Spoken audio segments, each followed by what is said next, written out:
دنیا بھر میں رحمتوں اور برکتوں کے مہینے رمضان المبارک کا آغاز ہو گیا۔ مسلم محلوں کی رونق بڑھ گئی اور چہل پہل میں بھی اضافہ ہو گیا ہے۔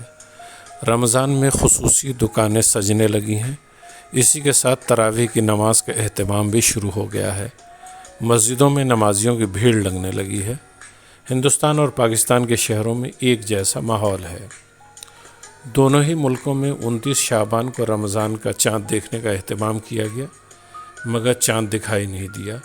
ایسے میں اتوار 2 مارچ کو رمضان کا پہلا روزہ رکھا گیا۔ ماہ مبارک کے آغاز پر دنیا بھر کے مسلمانوں نے ایک دوسرے کو مبارکبادیاں پیش کیں اور مساجد میں خصوصی عبادات کی تیاریاں مکمل کی جا رہی ہیں۔ اسلامی مہینوں میں رمضان کو اس لیے خاص مانا گیا ہے کہ قرآن کریم کی سورہ البقرہ میں اللہ تعالیٰ کا فرمان ہے کہ رمضان کا مہینہ وہ ہے جس میں قرآن اتارا گیا ہے، جو لوگوں کے لیے ہدایت ہے اور جس میں رہنمائی کرنے والی اور حق و باطل میں امتیاز کرنے والی واضح نشانیاں ہیں۔ تو تم میں سے جو کوئی اس مہینے کو پالے تو وہ اس کے روزے ضرور رکھے، اور جو کوئی بیمار ہو یا سفر پر ہو تو دوسرے دنوں کے روزوں سے گنتی پوری کرے۔ اللہ تعالیٰ تمہارے حق میں آسانی چاہتا ہے اور تمہارے لیے دشواری نہیں چاہتا، اور اس لیے کہ تم گنتی پوری کر سکو، اور اس لیے کہ اس نے تمہیں جو ہدایت فرمائی ہو اس پر اس کی بڑائی بیان کرو، اور اس لیے کہ تم شکر گزار بن جاؤ۔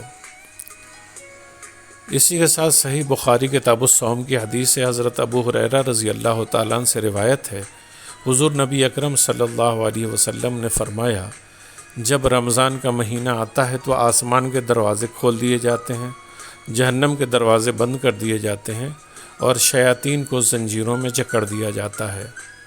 اسی طرح ایک دوسری حدیث میں ہے کہ حضرت انس رضی اللہ تعالیٰ عنہ سے مروی ہے کہ انہوں نے فرمایا کہ میں نے رسول اکرم صلی اللہ علیہ وسلم کو فرماتے ہوئے سنا، رمضان المبارک کا مقدس مہینہ آ گیا ہے، اس میں جنت کے دروازے کھول دیے جاتے ہیں اور جہنم کے دروازے بند کر دیے جاتے ہیں، اس میں شیاطین کو جکڑ دیا جاتا ہے۔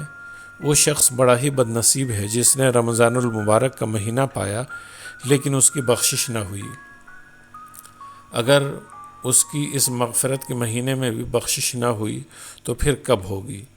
یہی وجہ ہے کہ دنیا بھر کے مسلمان رمضان کے مہینے کا خصوصی اہتمام کرتے ہیں۔ دن کو روزہ رکھتے ہیں، رات کو تراویح اور دعا کا اہتمام کرتے ہیں۔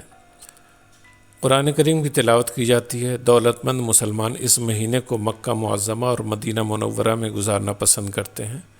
رمضان کے ختم ہوتے ہی عید کا دن آتا ہے، یہ بھی اللہ کے شکر کا دن ہوتا ہے۔